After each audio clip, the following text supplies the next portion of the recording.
আসসালামু আলাইকুম। আপনারা একটা রক্তক্ষয়ী সংঘর্ষ, একজন রাক্ষসের মুখ থেকে এই দেশটাকে ১৪০০ মানুষ জীবন দিয়ে বাঁচিয়ে দিয়ে গিয়েছে। সেখান থেকে ২ বছর দূরত্বেও নাই, ২ বছরেরও কম সময় হয়েছে। সেখানে দাঁড়িয়ে আপনারা যেটা করছেন, আপনারা এখন গুপ্ত সুপ্ত নিয়ে নিজেদের ভেতরে কামড়াকামড়ি করছেন, লুটপাট, তারপরে নিজেদের ভেতরে মারামারি যা আছে, বিএনপির ভেতরে বিএনপির জামাতের সাথে নানান ধরনের দ্বন্দ্ব এখন চলছে। অথচ কয়দিন আগে আপনারা একসাথে মার খেয়েছেন, একসাথে গুম হয়েছেন, একসাথে রিমান্ডে গিয়েছেন, একসাথে জেলখানায় থেকেছেন, একসাথে মশারি নিয়ে ধান খেতে ঘুমিয়েছেন। আপনারা সেটা ভুলে গিয়েছেন। অথচ আমরা যে কত ভয়ঙ্কর একটা পরিস্থিতির ভেতরে, কত বিপজ্জনক জায়গার ভেতরে এই দেশটা দাঁড়িয়ে আছে, এটা আপনাদেরকে অনুমান করার, বিবেক বুদ্ধি দিয়ে চিন্তা করার সেই শক্তি বোধহয় আল্লাহ আপনাদের দেয় নাই। এখনও ঘাড়ের উপরে নিঃশ্বাস ফেলছে সেই রাক্ষস। 2 দিন পরপরই বলে আসতেছি, খেয়ে ফেলবো, লিস্টিং করছি, কারা কারা করেছে। একজনও বাঁচতে পারবেন। আমি আজকে একজনের বিরুদ্ধে, আপনি আর আমার বিরুদ্ধে যে কজন আছে, যারা এনসিপি বলেন, জামাত বলেন, বিএনপি বলেন, যারা পুলিশে এখন বিভিন্ন বড় বড় পদে এসে, কেউ কি বেঁচে আসতে পারবে এখান থেকে? যদি আওয়ামী লীগ আবার ইন্ডিয়ার সহায়তা যদি বাংলাদেশে ঢোকে, আপনার মনে হয় একজন বাঁচতে পারবেন? আগে তো নিজের জীবন বাঁচাবেন, এরপরে লুটপাট করেন, গুপ্ত সুপ্ত বালছাল নিয়ে মারামারি করেন, যেটা পরে করেন। আগে দেশের স্বাধীনতাটা, সার্বভৌমত্বটাকে তো আগে ঠিক করে নেবেন, মেরামত করে, যে আমি এখন সিকিউর, এরপরে আপনি কামড়াকামড়ি করেন, খাওয়া দাওয়া করেন। আপনাদের অবস্থা দেখলে মনে হয় অ্যাজ ইফ আপনারা একটা স্বাভাবিক নির্বাচনের মধ্য দিয়ে আসছেন। 5 বছর পর আরেকটা সরকার আসলে কি হবে? কিছুই হবে না। আপনার মাথায় রাখতে হবে, অন্তত যদি কমও হয়, তাও 20 বছর আপনাকে আওয়ামী লীগকে ক্ষমতার বাইরে রাখতে হবে। তার একটা মহাপরিকল্পনা আপনাদের করা উচিত ছিল, সেটা না করে আপনারা করছেন। আজকে যে বিষয়টা আপনাদেরকে বলবো, এটা বললে বুঝতে পারবেন যে কত ভয়ঙ্কর জায়গায়, কত বিপজ্জনক জায়গায় তারেক রহমানের জীবন, আপনাদের জীবন, আমাদের জীবন দাঁড়িয়ে আছে। তাহলে বুঝতে পারবেন। 20 তারিখ, এই 20 এপ্রিল আমি ফেসবুকে একটা পোস্ট করেছিলাম, বিমান বাহিনীর ভেতরে কিছু একটা হচ্ছে, তারপরে সর্বোচ্চ সতর্কতা জারি করা হয়েছে। তো আমি যতটুকু জেনেছিলাম, ওই দিন ভেতরে আমার যতটুকু সোর্স আছে, তারা বলছে ভাই খুব টান টান উত্তেজনা মনে হচ্ছে, এটা মনে হয় খুব উপরের লেভেলের, এরকম 2-1 জন ছাড়া বোধ হয় আর অন্য তেমন কেউ জানে না। আমি এরপরে জানার চেষ্টা করলাম। এর মাঝখানে 23 তারিখে একটা নিউজ দেখলাম। 23 তারিখে নিউজটা করেছেন ভারতীয় একজন সাংবাদিক, তার নাম হচ্ছে চন্দন নন্দী। চন্দন নন্দী 23 তারিখে নিউজে বলেছেন যে Bangladesh air force on high alert after raids net many airman for links with Tehriki Taliban Pakistan, TTP. আচ্ছা, এই নিউজের ভেতরে তিনি বিস্তারিত লিখে দিয়েছেন কি হয়েছে ওই রাতে, তারপরে এর আগে পরে কি ঘটছে, সেনা বিমান বাহিনীর ভেতরে তেহরিকি তালিবানের কি বিশাল বিস্তৃতি ঘটেছে, কতজন সেখানে ট্রেন আপ হয়েছে, কতজনকে, 2 জনকে ধরা হয়েছে, গ্রেপ্তার করা হয়েছে, 10 জনকে আটক করা হয়েছে জিজ্ঞাসাবাদের জন্য, আরও 10 জন পালিয়েছে, সব বিস্তারিত বলে দিচ্ছে। অথচ সে তার এই খবরের ভেতরেই বলছে যে BF headquarters in Dhaka has shied away from even acknowledging the raids and consequent arrest, detention and escapes. মানে ওর খবর, ওর এটার ভিতরে আপনারা নর্থ ওয়েস্টের ওই পোর্টালে গেলে তারপরে দেখতে পারবেন, ওর খবরের ভেতরেই বলছে যে BF হেডকোয়ার্টার্স, মানে বাংলাদেশ এয়ারফোর্সের হেডকোয়ার্টার্স, এই ঘটনা নিয়ে সেটাও তারা অ্যাকনোলেজিংও করছে না অ্যাবাউট কোনটা, অ্যারেস্ট, ডিটেনশন এবং এসকেপ। এই রেড দেওয়ার পরে যা ঘটেছে সেই কনসিকুয়েন্ট তারা প্রকাশ করে নাই, সে নিজে বলছে। অথচ তিনি জেনে গিয়েছেন। তিনি জানলেন কিভাবে? এটা হচ্ছে কোশ্চেন। আচ্ছা, বাংলাদেশের সেনাবাহিনীর, এই সেনাবাহিনীর কোনো কিছু হওয়ার আগেই এই নর্থ ওয়েস্টের কাছে চলে যায়। এই চন্দন নন্দীর কাছে। চন্দন নন্দী মূলত ভারতীয় গোয়েন্দা সংস্থার একটা মুখপাত্রের মতো আচরণ করে, ওইখান থেকে যেসব সূত্রে খবর টবর পায় এগুলোই সে মূলতই করে। তার খবরের একটা বিরাট অংশ জুড়ে বাংলাদেশ সেনাবাহিনীর ভেতরে ওয়াকার পাত দিলেও ওই গন্ধ পায়, এরকম অবস্থা। তো উনি কিভাবে জানলেন? বিএফ এয়ারফোর্স হেডকোয়ার্টার এটা বলেন, সে নিজে বলছে তারা নিজেরাই মুখ খোলে নাই এই কারা কি হয়েছে, এই রেডের পরে কাদেরকে ধরা হয়েছে কি করা, অথচ সে সংখ্যা বলে দিচ্ছে যে 10 জনকে 2 জনকে গ্রেপ্তার করা হয়েছে, 10 জনকে 9 জন বা 10 জনকে জিজ্ঞাসাবাদের জন্য ধরা হয়েছে, আরও 9-10 জন পালিয়েছে, সেসব বলে দিচ্ছে। কিভাবে জানলো? এবার আসেন, বাংলাদেশের একজন, আমি চন্দন নন্দীর এখানে আরেকবার আসতে হবে, তার আগে বাংলাদেশের একজন সাংবাদিক আছেন জুলকারনাইন সায়ের খান সামি ভাই। সামি ভাই ওইটার পরপরই তিনি একটা পোস্ট করেছেন। তিনার পোস্টটা হচ্ছে, বিগত অন্তর্বর্তীকালীন সরকার 1.5 বছরে বাংলাদেশের জাতীয় নিরাপত্তার এমন কিছু ক্ষতি সাধন করেছে যা অবর্ণনীয়। বিভিন্ন উগ্রবাদী গোষ্ঠীকে এক প্রকার ফ্রি রাইড দিয়ে দেশে নিরাপত্তা ব্যবস্থার অভ্যন্তরে এমন এক ঘুণপোকার চাষ তারা করার চেষ্টা করেছে, যখন তা সামনে আসবে তখন তাদের প্রতি ঘৃণায় আপনার মন বিষিয়ে উঠবে। এটা বললে আপনি পুরোপুরি বুঝবেন না কি বুঝাইতে চাচ্ছেন উনি ওইখানে ওই পোস্টে একটা পিন কমেন্ট পাঠিয়েছেন। তো আমাকে পোস্টটা যিনি পাঠিয়েছেন, পাঠানোর পরে আমার ভাই কী হয়েছে, এটা কী লিখছে, ঠিকই তো আছে। পরে উনি আমার একটা পোস্টে পিন কমেন্ট করেছে, সেই কমেন্টটা আমার পাঠাইলো। সেখানে লিখেছেন, আপাতত এতটুকুই জানতে পারি যে অনতিবিলম্বে পাকিস্তানের সাথে সরাসরি বিমান চলাচল কিছুদিনের জন্য হলেও স্থগিত করা অতীব জরুরি। এইটাই হচ্ছে গিয়ে মূল পয়েন্ট, যে পাকিস্তান এখানে কোত্থেকে আসলো, তেহরিকে তালিবান পাকিস্তান কারা, চন্দন নন্দীর কাছে খবর কেমনে গেল, সেই খবর ওই দিনই আবার নবনীতা চৌধুরীর কাছেও গেল। নবনীতা চৌধুরীও কিন্তু এই চন্দন নন্দীর এইটারই মূলত উনি বাংলায় ট্রান্সলেট করে উনি একটা ভিডিও বানিয়েছেন। এবার আসেন বুঝি আমরা। বুঝতে হলে আমাকে আবারও সেই চন্দন নন্দীর ওই পোস্টে যাইতে হবে। আচ্ছা, চন্দন নন্দী 2টা নিউজ করেছে, একটা 23 তারিখ আর একটা 26 তারিখে, 2 দিন আগে।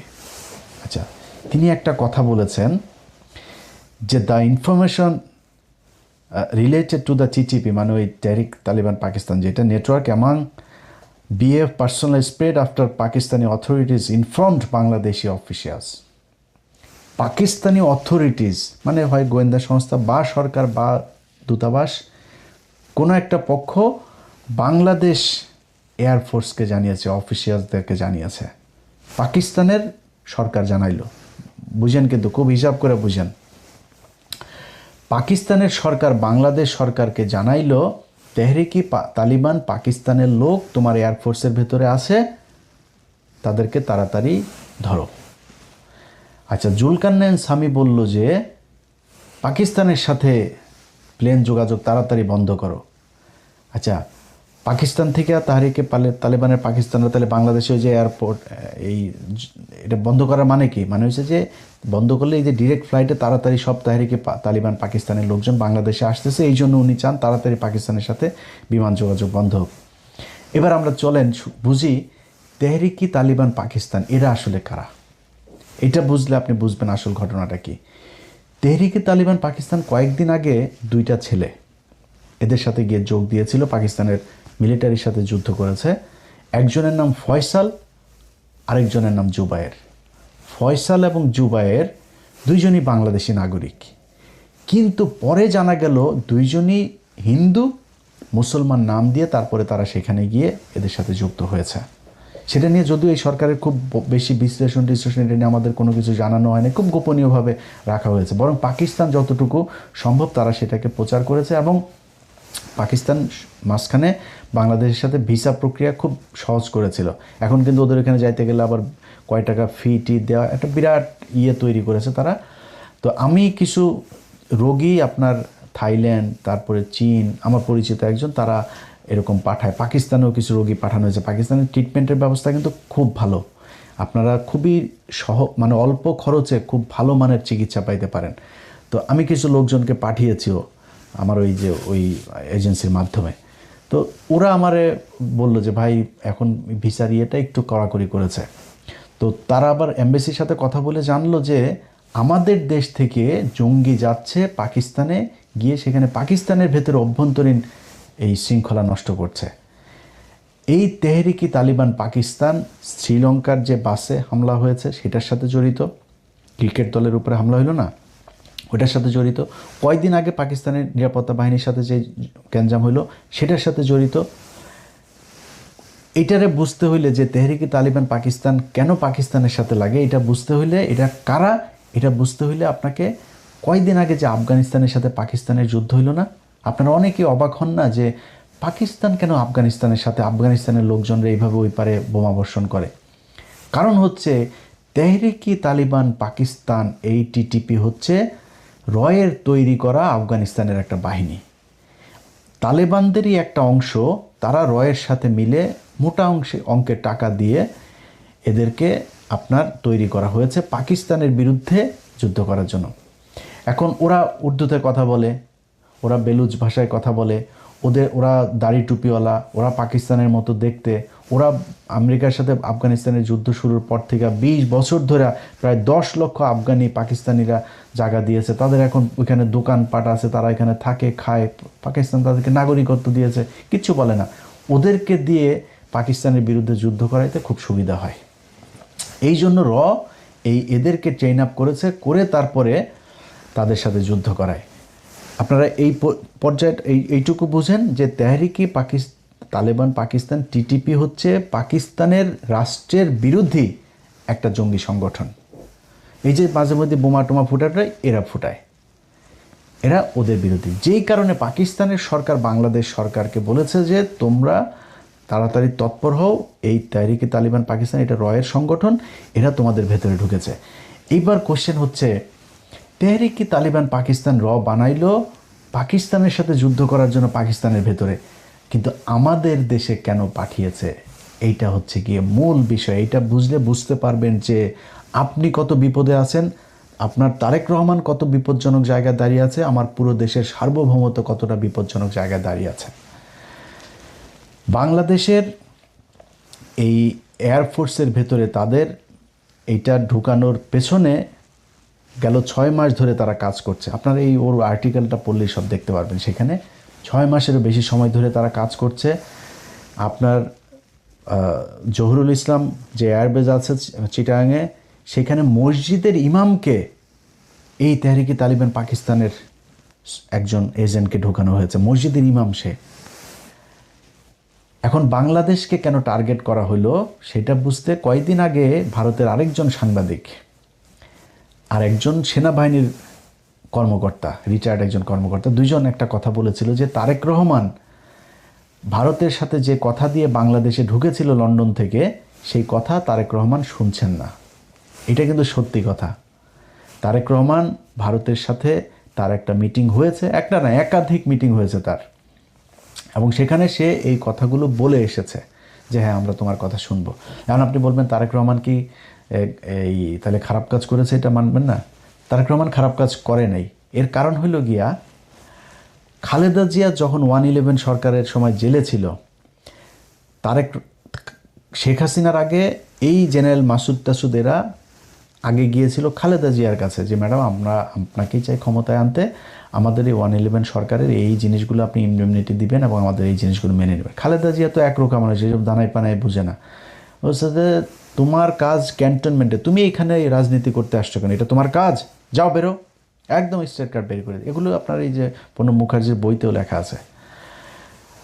খালেদা জিয়া মানে নেয়, না মানাতে কী হয়েছে, 111 পুরো ক্রেডিট উপভোগ করেছে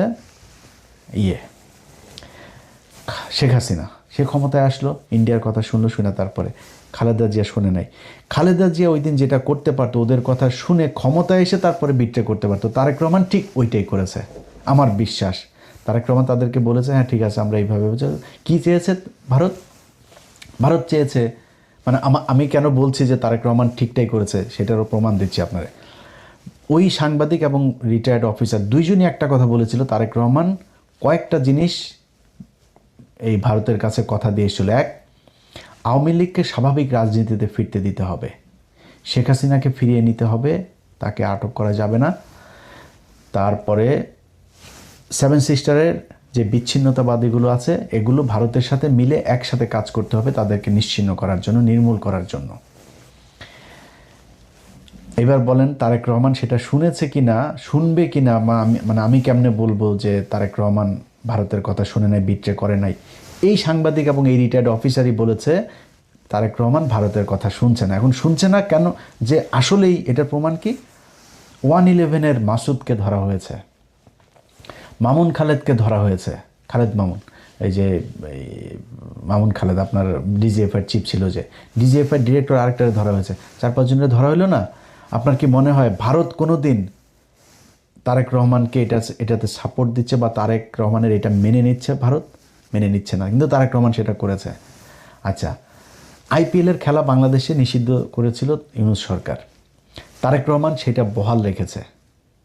এটা আপনার মনে হয় ভারতের কোটি কোটি ডলার খরচ মানে অপচয় হয়েছে, এটার কারণে লস হয়েছে? তারপরে আওয়ামী লীগের কার্যক্রম নিষিদ্ধ তো ছিল, ওইভাবে থাকতো, আইনে পরিণত করার দরকার আছে, তারেক রহমান সেটা করেছে। অনেক কিছুই আপনারা দেখছেন উপরে উপরে যে না মনে হচ্ছে ভারতের সাথে দিয়ে, ভারতের বাংলাদেশের পররাষ্ট্রমন্ত্রীকে যেতেই হবে, তার সাথে কি আমরা ডিপ্লোমেসি ডিসকানেক্ট করেছি নাকি? তো তার তো হইতেই হবে, তার এখানে যাইতেই পারে কিন্তু ভেতরে ভেতরে যেটা করার তারেক রহমান কিন্তু সেটাই করছে।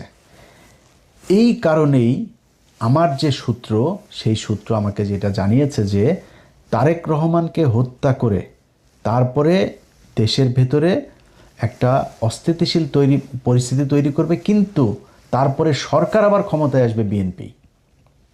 তারেক রহমানের এই যেই শেষ কৃত্যের যে অনুষ্ঠান, দাফন কাফন যা যা হবে, এই দাফন কাফনের সময় বিশাল আকারে রাষ্ট্রীয় শোক টোক দেওয়া হবে। তারেক রহমান এই জাতির বিশাল এক কিছু ছিল, সব কিছু বলা হবে। বিএনপির নেতারা কান্নাকাটি করে পায়জামা ভিজায় ফেলবে, সব হবে। কিন্তু বিএনপির যে দ্বিতীয় সারির যেই নেতারা বিএনপির হাল ধরবে, ক্ষমতায় আসবে, সেই ব্যক্তিরা হচ্ছে গিয়ে তারেক রহমান যা করছিলেন তার ঠিক উল্টাটা করবে, যেটা বলবে সেটাই করবেন। এই পরিকল্পনা নিয়ে তারপরে তারা আগাচ্ছিলেন সেনাবাহিনীর ভেতরে একটা কু করার জন্য। এবার বুঝতে পারছেন?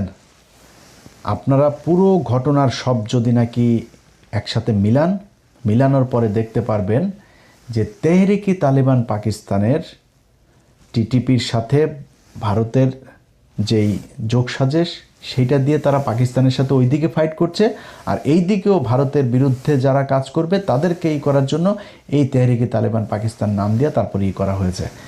এখন এর পরপর পুলিশ হেডকোয়ার্টার একটা বিজ্ঞপ্তি দিয়েছে। সেই বিজ্ঞপ্তিটার ভেতরে আমি জানি না যে এটার কৌশল নাকি এটা বিষয়টা এরকমই। পুলিশ হেডকোয়ার্টার বলেছে, নিষিদ্ধ ঘোষিত উগ্রবাদী সংগঠনের সমর্থক কর্তৃক গুরুত্বপূর্ণ স্থাপনায় হামলার পরিকল্পনা সংক্রান্ত গোপন ও জরুরি গোপনীয়। এটা দিয়েছে 23 এপ্রিল। ওই যে তারিখ মনে আছে, যেই 23 এপ্রিল চন্দন নন্দী আপনার নিউজ করলো, সেই 23 তারিখে পুলিশ হেডকোয়ার্টার এটা দিল। ওর পরের দিনই আবার জুলকারনাইন স্বামী ভাইও এটা নিয়ে করলো। ওই দিনই আবার নবনীতা চৌধুরীও নিউজ করলো। সবগুলোর একসাথে মিলান, তাহলে বুঝতে পারবেন যে খেলাটা কোথায়। এখন পুলিশের বিষয়টা আমি এখনো স্পষ্ট না। পুলিশ যেটা বলেছে নিষিদ্ধ ঘোষিত উগ্রবাদী সংগঠন, তো এই নিষিদ্ধ ঘোষিত উগ্রবাদী সংগঠনটা কি ইসলামী কোনো নিষিদ্ধ ঘোষিত সংগঠন নাকি কোনটা, এটাই না। এখন যদি পুলিশকে সর্বোচ্চ সতর্ক অবস্থায় রাখার জন্য এটা একটা কৌশল হয়ে থাকে তাহলে ভালো। বাট আমি সরকারের সব পর্যায়কে একটা জিনিস বলবো, সিটিটিসির যিনি আছেন প্রধান, এই মাল কিন্তু রয়ের মাল। অতএব তার এখানে আবার তার আলোচনাও কয়দিন ধরে হচ্ছে, সে তার বক্তব্যের প্রেক্ষিতে বা তার তথ্যের প্রেক্ষিতে যদি এই জঙ্গি সংগঠন, উগ্রবাদী সংগঠনের হামলার নাশকতার এই আওয়ামী লীগের মতো যদি ছক সাজানোর কথা বলে থাকেন, তাহলে কিন্তু বিপদে বিএনপি আরেকবার পড়বেন। তা আপনারা আব্দুর রহমান, বাংলা ভাই, এই খালেদা জিয়া তাদেরকে বিচার করেছে, এই খালেদা জিয়ার সব জঙ্গিদেরকে ধরেছে, অথচ সেই জঙ্গির সব আপনার কনসিকুয়েন্স পোহাইতে হয়েছে কাদেরকে? এই তারেক রহমান আর খালেদা জিয়াকে। বিএনপি এখন পর্যন্ত আমেরিকায় নিষিদ্ধ আপনার জঙ্গি সংগঠন, সন্ত্রাসী সংগঠন।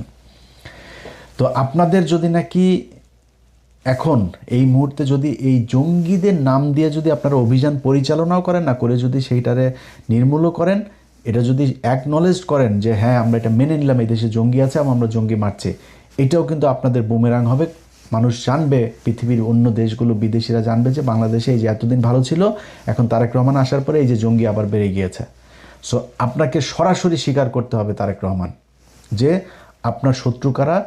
এই টিটিপির নামে এই দেশে আপনাকে হত্যা করার জন্য, বাংলাদেশে অস্থিতিশীল পরিস্থিতি তৈরি করার জন্য এই করেছে, এটা পৃথিবীকে জানাইতে হবে।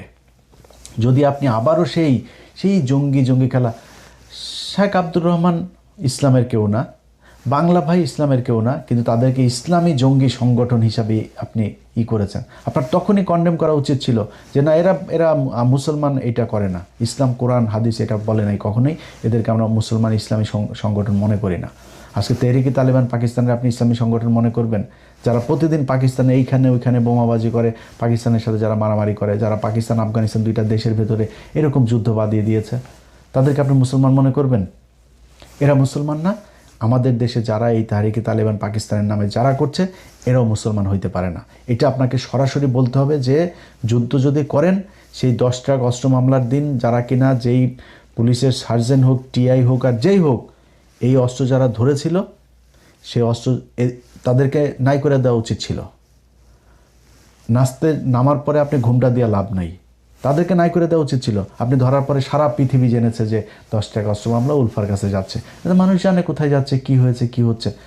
আজকে আপনি যদি নাকি আসলেই ভারতের সাথে খেলতে চান তারেক রহমান, আপনাকে প্রকাশ্যে ঘোষণা দিতে হবে এই দেশের প্রতিটা মানুষ আপনার জন্য জীবন দেওয়ার জন্য প্রস্তুত আছে। আমি ইলিয়াস হুসাইন বললাম, আমি নির্বাচনে আপনার বিরোধিতা করেছি, সামনের বার নির্বাচন হইলে সামনের বারও হয়তো আপনার বিরোধিতা করব। বাট যদি দেখি আপনি ভারতের কারণে কোনো সিকিউরিটি ইস্যুর মধ্যে আছেন, নিরাপত্তা ঝুঁকিতে আছেন, আপনার কোনো সহায়তা লাগবে, আপনার জন্য জীবন দিতে হবে, আমি বাংলাদেশের নাগরিক হিসাবে আমি সবার আগে আপনার জন্য জীবন দিতে প্রস্তুত আছি। আপনি বাংলাদেশের, আমরা একটা জেনারেশন তৈরি করেছি, যেই জেনারেশনের 18 কোটি মানুষ, খালি আওয়ামী লীগের এগুলো বাদে আর হিন্দুদের ভেতরেও একটা বিশাল অংশ এই ভারতের বিরুদ্ধে যুদ্ধ করার জন্য প্রস্তুত আছে। সো আপনাকে ঘোষণা দিতে হবে যুদ্ধটা কি বেঁধেছে, কাদের সাথে যুদ্ধ, এটা আপনাদের বলতে হবে। না হইলে এই যে স্বামী ভাইয়ের মতো এরকম কিছু লোকজন, চন্দন নন্দীর মতো এদের এরকম কিছু লোকজন কি করবে, একটা ঘটনাকে অন্যদিকে, পুরো ঘটনাটা হইল গিয়া পাকিস্তান আমাদেরকে বাঁচাইলো, পাকিস্তান তাদের গোয়েন্দা সংস্থা আমার দেশের সেনাবাহিনীর বালবাহিনীর এরা খবর পায় না, পাকিস্তানি গোয়েন্দা সংস্থা আমাদেরকে জানাইলো, তারেক রহমানের জীবন বাঁচাইলো, সরকার পতন ঠেকাইলো। অথচ আমরা এখন বলছি কি বিমান চলাচল নিষিদ্ধ করতে হবে পাকিস্তানের সাথে। পাকিস্তানকে বাংলাদেশের সব ধরনের সিকিউরিটি, তারেক রহমানের সিকিউরিটি পর্যন্ত পাকিস্তান থেকে নেওয়া উচিত, চীন থেকে নেওয়া উচিত, আমেরিকা থেকে, টার্কি থেকে, যারে দরকার হয়। ভারতকে আপনার মোকাবেলা করার জন্য যেটা দরকার হয় আপনি সেটা করতে হবে। আমার কোনো সমস্যা নেই, আমেরিকার সাথেও কোনো সমস্যা নেই, চীনের সাথে নেই, পাকিস্তানের সাথে নেই, টার্কির সাথে, কারোর সাথে নেই। আমার সমস্যা ভারতের সাথে, এইটা আপনাকে বুঝতে হবে। যদি আপনি সরাসরি এইভাবে না বলেন, এই গোজামিল দিয়া এইভাবে পুলিশের কিছু জাউরাগুলো তো আছে এখনও, সেনাবাহিনীর এই যে ওয়াকার বাহিনী আছে, এই ওয়াকার বাহিনী দিয়া তারপরে মানুষের মাঝে বিভ্রান্তি তৈরি করবে। পৃথিবীর কাছে আপনি যেটাই জানেন আর না জানেন, কিন্তু এই যে লেখালেখি, এই যে চন্দন নন্দীর যেই লেখা, তারপরে মিডিয়াতে যা আসবে, এই যে পুলিশের যে হেডকোয়ার্টার থেকে যেটা দেওয়া হলো, এটা কি প্রতিটা দূতাবাসে যায় নাই? প্রতিটা দূতাবাসে এটার খবর পায় নাই? কি জানলো, মেসেজটা কি গেল তাদের কাছে যে বাংলাদেশে আবারও জঙ্গি মাথা চারা দিচ্ছে? এই বাংলাদেশে গেল 2 বছরে কোনো দিন তো জঙ্গি হামলা হইল না। হাসিনা না থাকলে নাকি এই দেশে জঙ্গি দিয়ে ভরে যাবে, কই জঙ্গির কোনো কিছু তো আমরা দেখলাম না, এখনও তো জঙ্গি নাই। এত মানুষ মারলেন, সেই মানুষগুলোরে যে খামাখা ফাও মারলেন, এই মানুষগুলো তো নিষ্পাপ, নির্দোষ মানুষগুলোকে জঙ্গি বানায় তারপরে করা হইলো। অতএব বিএনপির কাছে অনুরোধ থাকবে, আল্লাহর ওয়াস্তে এই জঙ্গি খেলা বন্ধ করেন। ভারতের সাথে যে যুদ্ধ করছেন এটা সরাসরি প্রকাশ করেন, সরাসরি প্রকাশ করে তারেক রহমান আপনি দরকারে আপনার যেই সিকিউরিটি দরকার, খালি এয়ার ডিফেন্সটা আপনি ঠিক করেন, এই দেশের মানুষ আপনাকে নিরাপত্তা দিবে। যদি খালি এটা আপনি প্রকাশ করতে পারেন যে ভারতের সাথে আপনি খেলছেন, মানুষ আমি ইলিয়াস বললাম, আমি প্রথম বিমানের টিকিট কাটবো যেদিন বুঝবো যে বিএনপি ভারতের সাথে লেগেছে। আল্লাহর কসম করে বললাম, আমি প্রথম ব্যক্তি হব বিদেশ থেকে প্লেনের টিকিট কেটে বাংলাদেশে ঢুকবো ইনশাল্লাহ। যাই হোক, সবশেষ যারা এই যে গুপ্ত সুপ্ত টুপ্ত এইসব নিয়ে গ্যাঞ্জাম করছেন, আপনাদের কাছে অনুরোধ থাকবে ভাই, দেশের অবস্থা কিন্তু ভয়ঙ্কর। আপনি এগুলি যদি বাদও দেন, দেশও যদি চালাইতে চান, এই যে তেলের যেই সংকট দেখায় দিয়ে গেল, এটার কারণে কি একটা দুইটা জিনিস হবে? আপনার ফসল নষ্ট হয়েছে, পাট নষ্ট হয়েছে, ধান নষ্ট হয়েছে, ঝড়ে সারা দেশে কালবৈশাখী ঝড় চলছে, এটাতে ব্যাপক ক্ষয়ক্ষতি হয়েছে। সামনে খাদ্য সংকট দেখা দিবে। তেল আপনারা কতদিন এই বেশি দামে কিনতে হয় তার কোনো ঠিক নেই। সামনে আপনি কার কাছ থেকে কে আপনার তেল দিবে, কার কাছ থেকে নিতে পারবেন, কোন দিক থেকে কী করবেন, আপনার সেগুলির কোনটা কি ঠিক করা হয়েছে জানি না। ভয়ঙ্কর অবস্থা। আপনি বিরোধী দলের সাথে সুপ্ত গুপ্ত কারে নিয়ে একটা পোস্ট করছে, সেটা নিয়ে, আরে ভাই পোস্ট এগুলি আওয়ামী লীগের সারাদিন কাজ, এদের এগুলো নিয়ে এখন গ্যাঞ্জাম বাঁধানো। মনে করেন শিবিরের কেউ একজন করছে, কি হয়েছে রে ভাই? জাইমা রহমানরে নিয়ে মনে করেন বললো, আপনারা এখন জাইমা রহমানরে নিয়ে বলার পরে এত আপনার কষ্ট লেগে গেছে। এই জাইমা রহমানরে একজন মন্ত্রী, সিটিং একজন মন্ত্রী, এই যে মুরাদ কি বলেছিল, এই মন্ত্রী বলেছে জাইমা রহমানের ব্যাপার যা মনে চায় তাই খারাপ ভাষায় কথা। ওই তখন মন্ত্রীর বাসায় গিয়ে তো হামলা করতে পারেন নাই? তখন তো আপনাদের এত দেশপ্রেমিক জাইমা প্রেমিক লোকগুলির আমরা রাস্তায় দেখলাম না। তারেক রহমানকে এত ভালোবাসেন, তারেক রহমানের মারে এইভাবে 2টা বছর জেলখানায় রেখে মেরে ফেললো, ট্রাক দিয়ে আটকায় রাখলো। এত ভালোবাসা, এত শক্তি কই ছিল সেদিন আপনাদের? একটু দেখাইতেন, তাহলে তো খালেদা জিয়ার জেলখানায় গিয়ে মরতে হয়। খালেদা জিয়া কি মারা গিয়েছে নাকি? তারা হত্যা করা হয়েছে। অতএব একটু ধৈর্য ধরেন। বিরোধী দল একটা কাজ করছে, ওকে, বিরোধী দল যতটুকু সহনশীলতা দেখাচ্ছে এটি রেসপেক্ট করেন। তারা তো আপনার সরকার পতন করতে যাইতে চায়নি। তারা সংসদে দাঁড়ায় তারপর বলছে যে এই জ্বালানির সংকট এটা এই সরকারের সংকট, এটা বৈশ্বিক সংকট। আর কি বলবে একটা সরকারকে? একটা বিরোধী দলের এর চেয়ে বেশি আর কি বলবে? ধৈর্য ধরেন, খুব সাবধানে প্রতিটা স্টেপ ফেলতে হবে। আল্লাহ হাফেজ।